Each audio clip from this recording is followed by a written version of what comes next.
Hello beautiful soul! Welcome back to my channel. This is May Amro from Japan, kabayan. Sagittarius, this reading is for you. Tingnan natin iyong April 27 to May 3, 2025. Maraming salamat muna sa mga subscriber, new subscriber, cross-watcher, at sa mga bagong pasok dyan. Welcome na welcome kayo sa bahay ni Ate Aimee. Salamat din sa nakataba ng puso ninyong mga comments at sa mga nagpa-personal reading. Marami pong salamat. Kung gusto niyo na energy nyo lang talaga, ang gusto nyong makuha natin, all the details para sa personal reading ay nasa baba ng video na ito. This is a general reading. Magkaiba ang general reading sa personal reading. Kunin mo lang ang sayo at itapon ang hindi sa iyo. Maaring vice versa, energy mo, energy ng person mo, energy ng malapit sa puso mo, nangyayari, or mangyayari pa lang. Use your own intuition, lawakan natin ang ating isipan. Gawin nyo lang itong guide, kayo pa rin na makapagpapabago ng inyong buhay. Okay. So, nakita ko sa iyo, yes, there's a lack. May lack. Ako nakikita sa iyo. May mga situation na there's a growth, lack, or may mga positivity happen into your life. So, nakita ko sa iba sa inyo. Iba sa inyo, siguro, is maaring may tao na magbibigay sa iyo ng gift or tulong, or may tao na magbibigay ng pagmamahal. Or ikaw ito ha, vice versa tayo. Nandito rin yung sitwasyon na may mga pupukusan ka na i-main concern mo na or you're focusing to a purpose sa mga gagawin mo this time.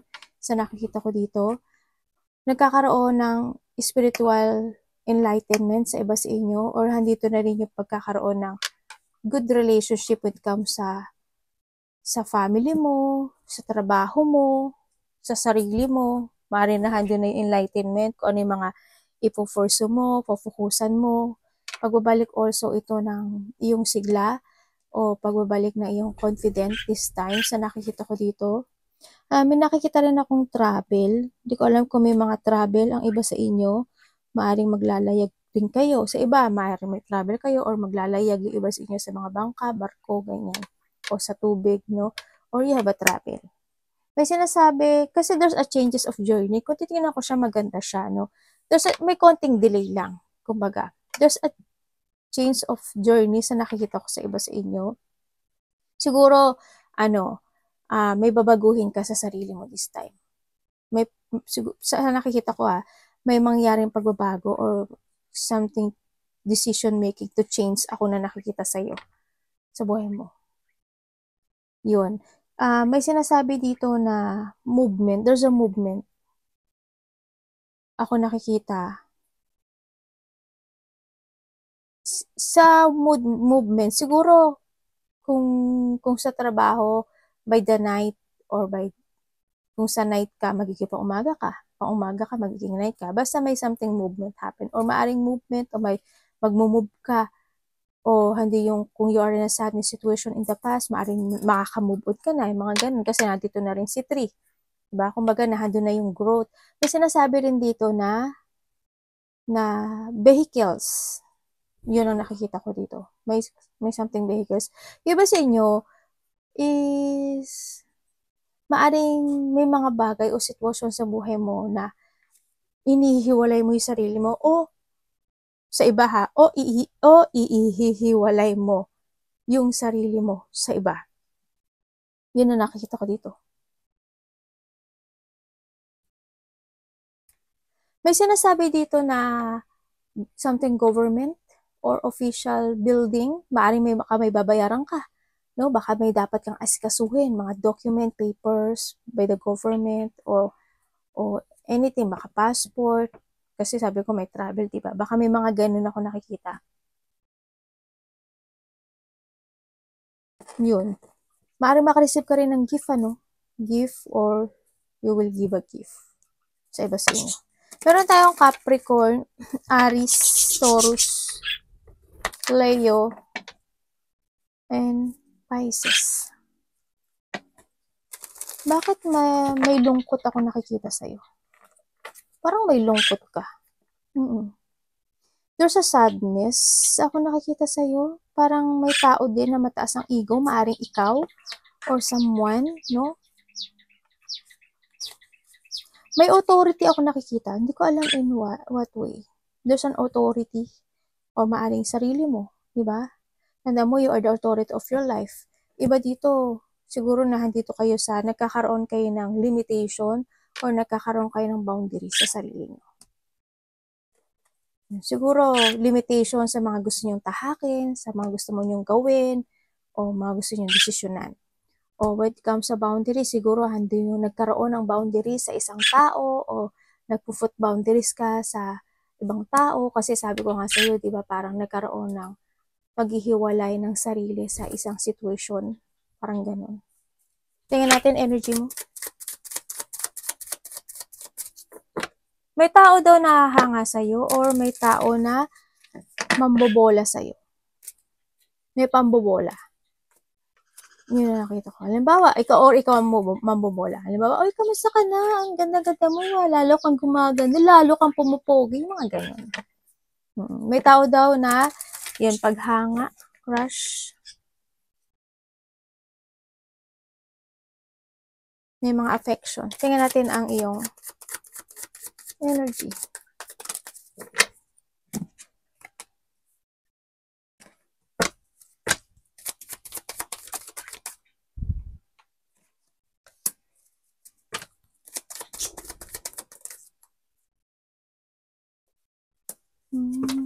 Ano po yan, universe?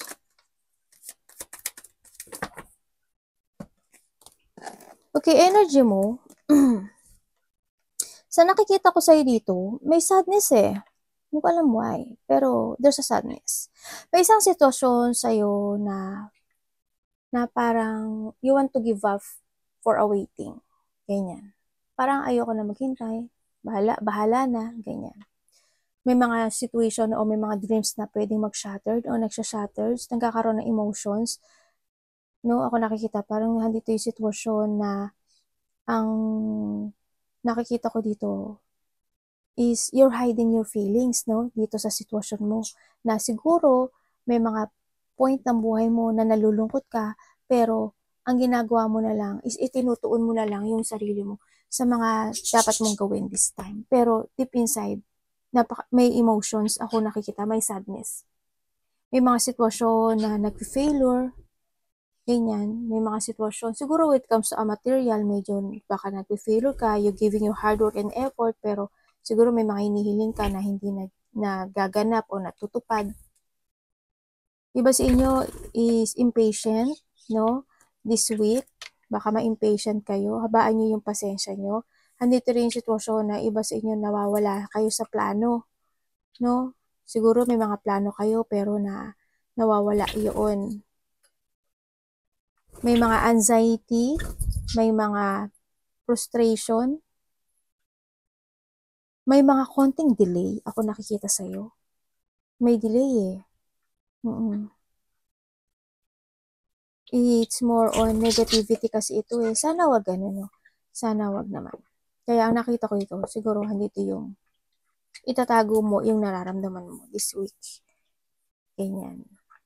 Hindi mo isushow sa lahat. Ipapakita mo sa lahat na you're strong. Yun nakita ko. May bigla ang mangyayari sa'yo. May bigla ang mangyayari. May tao dito nagsisinungaling, ano?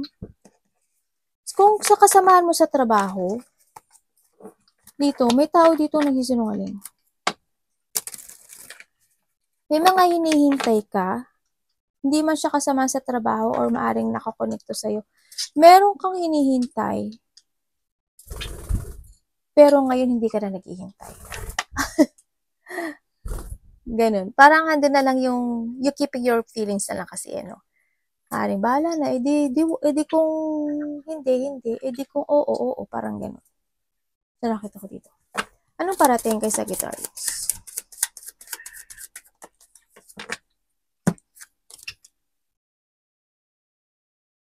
Hindi ka kasi hindi mo pinapakita yung nararamdaman mo eh. Maaaring nagsisinungaling ka rin sa nararamdaman mo. Dito, sa nakikita ko dito. Parating.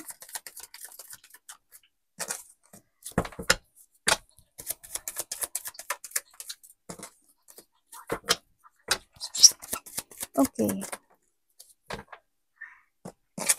Parating sa'yo, sa nakikita ko sa'yo dito, may mga idea ka o may mga gusto kang gawin o may mga plano ka, ganyan, na maaaring meron ka mga piniprepare or may mga didesisyonan ka o may mga sitwasyon na magkakaroon ka ng option this time sa nakikita ko dito. Pero medyo may problema ata, nagja-jungling ka dun sa bagay na yun. Kaya ang parating sa'yo, yung mga plano mo o mga didesisyonan mo o yung mga sitwasyon na gagawin mo o gusto mong i-pursue, medyo stagnant pa to sa nakikita ko dito, no? It's more on dissatisfaction. May iba sa inyo, makakaramdam kayo na pagka-boring, you're feeling stuck, o kaya nandito kayo sa sitwasyon na maraming tatakbo sa isipan nyo na questioning, kuhanin mo lang yung sa'yo doon. May mga sitwasyon na magkakaroon ng rejection o may mga sitwasyon na hindi siya matutupad. Yun nakita ko. Pero may iwasan nyo naman yun, no? Sa nakita ko dito. Ang kinakailangan mo lang dito is wag kang magpadala sa iyong emotions sa nakikita ko dito. The more kasi na madadala ka ng emotions mo, the more na matatalo ka sa mga gagawin mo. Try to analyze yung mga reading natin hindi yung, ay, ang pangat naman ng reading. Ay, ano ba yan? Hindi kasi marunong mag-analyze, diba? Dapat marunong ka mag-analyze. Kung ano yung sinabi ko dito na ganito, ganyan, ibig sabihin, iaano mo yun, babaligtarin mo yun. Ay, sabi ni ate, ganito, kailangan hindi ko gagawin ko. Diba sabi ko parang there's an impatient situation. Sabi ni ate, kailangan hindi ako, habaan ko yung PC ko kasi magiging impatient daw ako this week. And gagawin mo, hahabaan mo ngayon yung PC mo ngayon. Diba? Maging patient ka. Ganun gagawin mo. Kumbaga, wag kang mag-misalign sa iyong energy. Kasi the more na ma-focus ka into your emotion, the more na matatalo ka, the more na ma-stuck ka. Kaya ang sinasabi dito, kung ano man itong sitwasyon na pwede ka ma-stuck o mga sitwasyon na madi-dissatisfaction, wag ka mag-focus dun sa emotion kasi matatalo ka talaga. Kailangan sa'yo dito is to take it action, maging aware ka, kailangan sa motivation, and you need to jump to your fashion. Kailangan, you need to prepare or you need mong magkaroon ng tamang desisyon dito sa nakikita ko dito, no? Yun, huwag ka lang maghintay ng sign. Huwag ka lang maghintay ng kung ano man na wala ka namang ginagawa. Ganyan. Magkaroon ka ng i-evaluate mo yung mga situation or gawin mo yung lahat, no? Sa nakikita ko dito para hindi ka ma-stagnant sa mga gagawin mo o pagpapasyahan mo. Ganun yun, okay? Tingnan natin.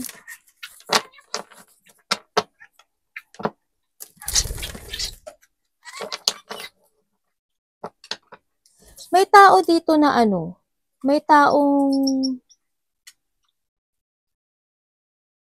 nagpaplano. May taong nagpaplano ng masama sa'yo. Mag-ingat ka, ha? May tao kasi dito, there's a dark thought sa'yo.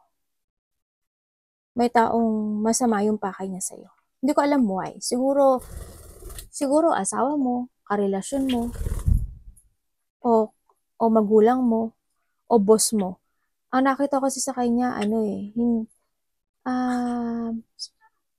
mabait naman siya. Mabait siya. Kaso, meron siyang dark thought.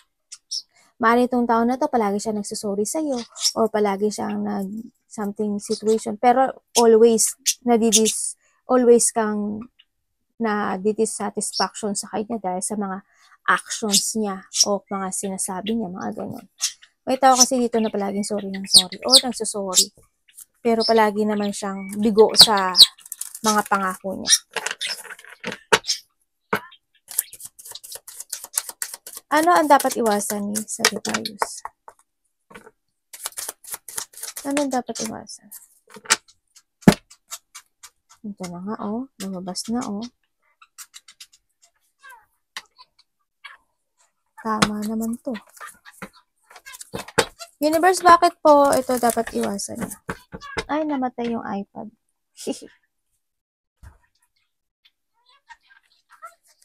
Teka lang ha. O, di ba talagang ano talaga ako eh, ano, black, ako ata yung blackish dito sa'yo eh, no? Yan natin.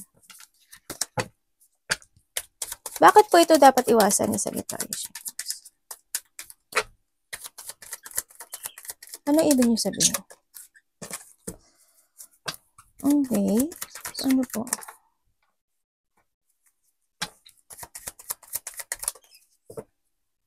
Okay. Thank you. Galing oh. Dalawa yung tumo. Okay, iwasan mo daw, Sagittarius, ang isa bagay sa buhay mo na hindi mo alamin yung katotohanan. Yun ang nakita ko. Medyo iwasan mo yung hindi ka makaroon ng changes when it comes sa iyong mga decision making, creativity, or sa iyong mga idea. No? Iwasan mo din, sabi ko nga sa'yo, iwasan mo yung hindi mo naman alam yung katotohanan, pero ang, ay, ang dami mo ito, 1, 2, 3. Ba't ka pala ito mo? Yun, iwasan mo yung hindi mo malaman yung katotohanan, tapos pero magkakaroon ka na ng doubt dun sa bagay na yun o sa sitwasyon na yun. Yun. Alamin mo muna, bago ka pag-doubt. Diba? Ganun.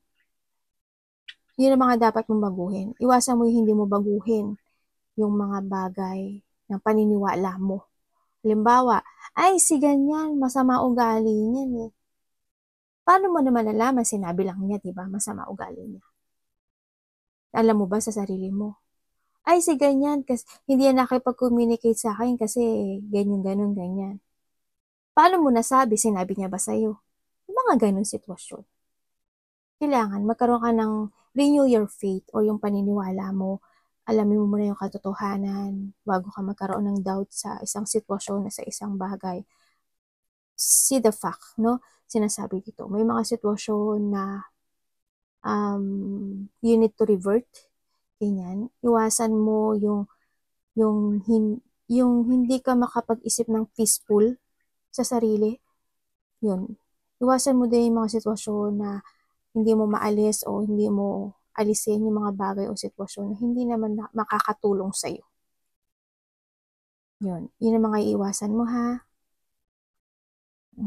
You need to keep fighting. Kailangan mong lumaban pa rin sa hamon ng buhay.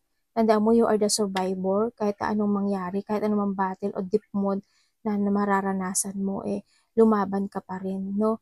You need to keep fighting pa rin. You need to commit yourself sa sarili mo, sa bagong ikaw, sa bagong paniniwala mo. Makinig ka rin sa mga advice ng ibang tao, sinasabi rin dito, or andun yung believe ka sa sarili mo. Pero alamin mo yung tama. Diba? Yun, iwasan mo rin yung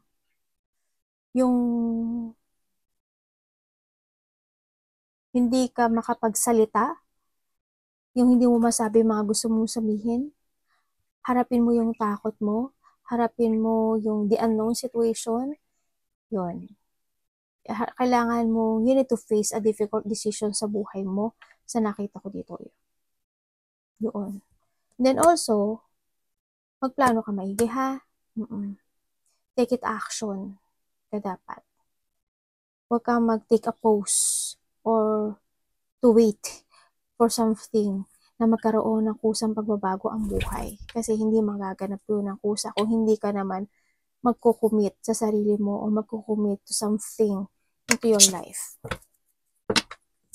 Tingnan natin ang love. Tandaan mo, ang love isa lahat, kapatid, anak, magulang, karelasyon, kaibigan, kasama sa trabaho, sarili. Kamusta ang love ni Sagittarius? Ay.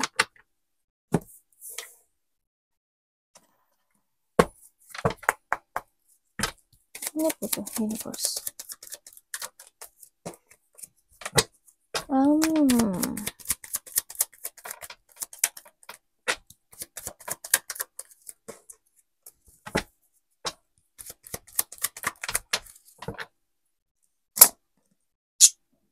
Aba, talaga naman, oh. When it comes to love,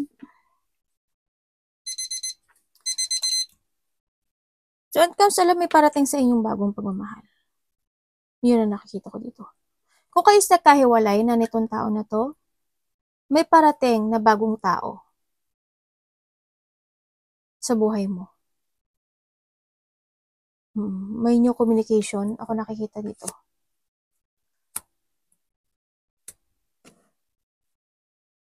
Kung kayo is magkahiwalay na ha, kung magkahiwalay kayo, maaring itong tao na to, nagkaroon ng third party, at hindi niya naibigay sa'yo yung tamang pagmamahal na para sa'yo. Maaring tiningnan ka lang niya as a friend, or andun lang talaga binigyan naman niya yung love sa'yo and support, pero not as na inapangarap mo na pagmamahal para sa kanya. Hindi ganon. Ka-diff, sa nakikita ko dito. Maaring ikaw or siya is nagkaroon na ng mga new journey, nagkaroon na ng mga bagong tinatahak ng buhay, o you are focusing more into yourself to love more sa sarili mo. O hando ka na talaga sa sitwasyon mo na mas nag-i-enjoy ka na ngayon sa mga bagong kaibigan mo ngayon, sa mga nakakasama mo ngayon, ganyan. Pero may parating sa yung bagong pagmamahal. Sa iba naman sa inyo, kung kayo is dito kayo in a relationship, sa nakikita ko dito, andun naman yung pag-uusap, andun naman yung pagmamahal, yun nga lang, mas marami ang pagmamahal na ibinibigay mo sa kanya palagi. Sa nakikita ko dito, kasi siya lang siya, sumusunod lang din siya sa agos ng buhay. Maring kung ano lang sabihin mo, ganun lang siya. Sa nakita ko dito, andun naman yung giving love and support naman kayo to each other. Sa nakita ko ito, yun nga lang, siguro yung isa lang, medyo may pagkamatigas lang din ng ulo. Minsan, sa nakikita ko to, ikaw or siya, maaring handa yung sitwasyon na gagawin niya yung gusto niya. Sa nakikita ko dito, yun. Pero nagkakaroon naman kayo ng balancing pag-uusap or balancing relationship dito. Tingnan natin ang kaperahan mo. Kamusta ang money ni Sagittarius this week?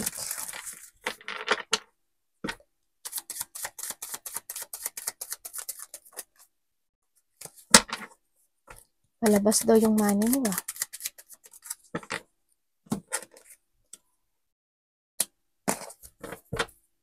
May travel kayo?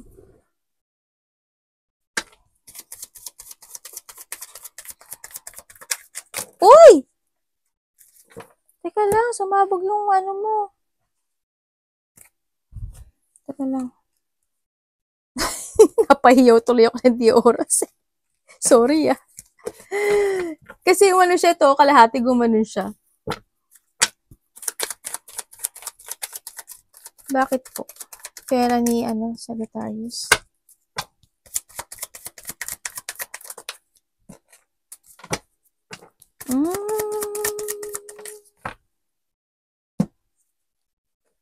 Okay.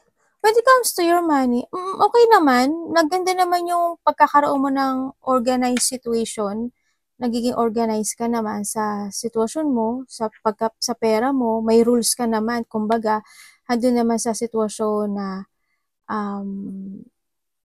you began, nandun yung pakikipagsapalaran mo, become sa pera mo. Kaso, may mga time lang talaga ng part ng buhay mo na misalignment ka when it comes to your rules, sa nakikita ko dito. Siguro, because of the family, because siguro sa nagbibigay ka doon o nagsusuporta ka doon, o hando yung mga sitwasyon na maaaring may mga pinagkakagastosan ka sa loob ng bahay, ganyan, o kaya hando yung situation na maitinutulong ka sa ibang tao, sa nakikita ko dito. Yun. May rules ka naman. Ang nakikita ko sa'yo dito,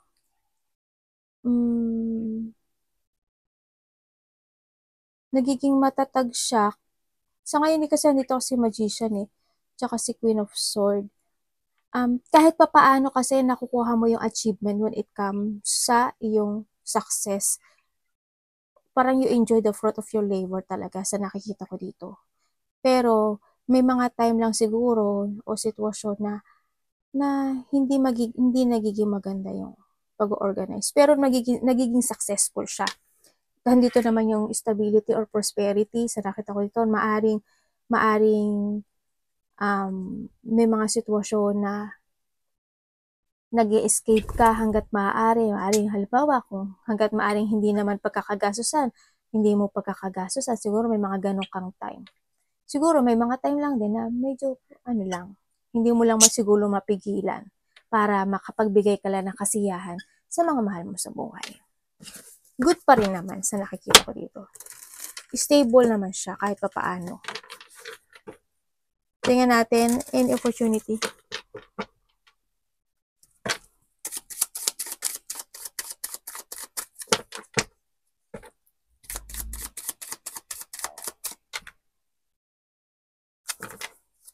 Any opportunity po kay Sagittarius. Lumabas talaga siya, oh. Kanina pa yung lumalabas. Travel ka siguro.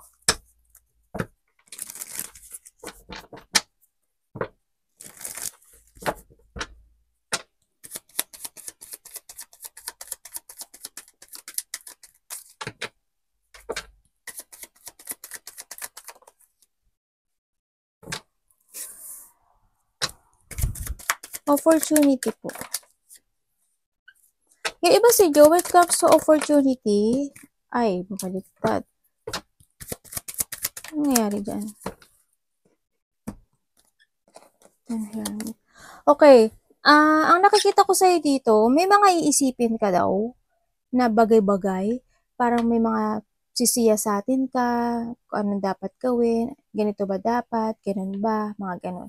May mga sitwasyon na maghahanap ka ng katotohanan, may mga sitwasyon na pag-alis, ako nakikita. Kumbaga, marami ka daw gagawin eh. Maaaring you're doing your best na marami kang ipa-priorities, marami kang gagawing task, ganyan. Sa nakikita ko dito, may mga sitwasyon na hindi siya totally pa sa ngayon. Medyo may bagay ka o sitwasyon na hindi siya gaano magsasucess eh. Hindi mo pa, ang hirap, parang nahihirapan ka ma-accomplish yung bagay na yun. Yun ang nakikita ko. May mga bagay na nahihirapan ka ma-accomplish, may mga bagay na maaaring nagkakaroon ka ng self-doubt, may mga bagay na maaaring nagkakaroon ng kamalian, may mga bagay na nagre-recover ka sa difficult na sitwasyon mo ngayon, may mga bagay na hinahanapan mo ng solution, may mga sitwasyon na I hope walang retirement or retiro or any situation, or when it comes sa retirement kasi depende yan sa emotions, sa trabaho o sa relasyon o kaya sa goal, no? Sana wala namang ganun. Sana maghanap ka na lang ng solutions, no? Kung ganun man din, no? Wag kang mapanghinaan ng sabi ko nga sa'yo, di ba, the more na natatalo ka ng emotions, the more na hindi mo makakamit yung mga gusto mong ma-accomplish, ganyan. Huwag ka magkaroon ng self-doubt. Meron ako nakikita dito na hindi ko alam kung may taong nagmamaliit sa'yo o may tao kang minamaliit. Parang may pagmamaliit sa sarili or ikaw or someone o hindi yung sitwasyon, may mga in-conflict situation happen sa buhay mo.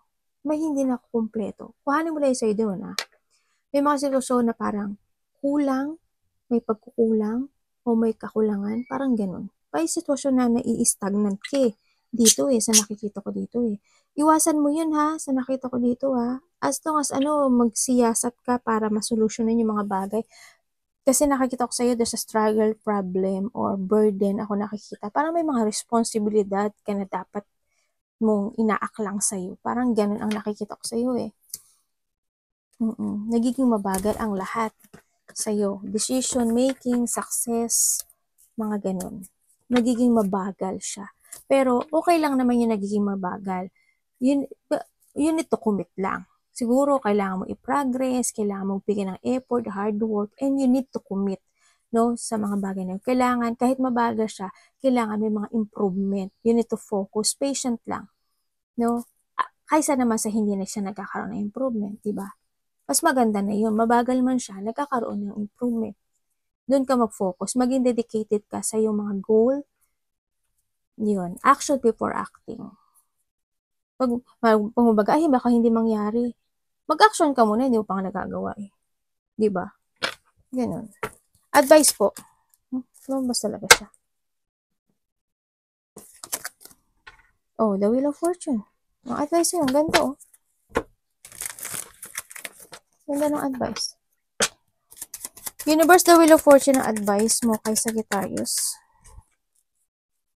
Thank you.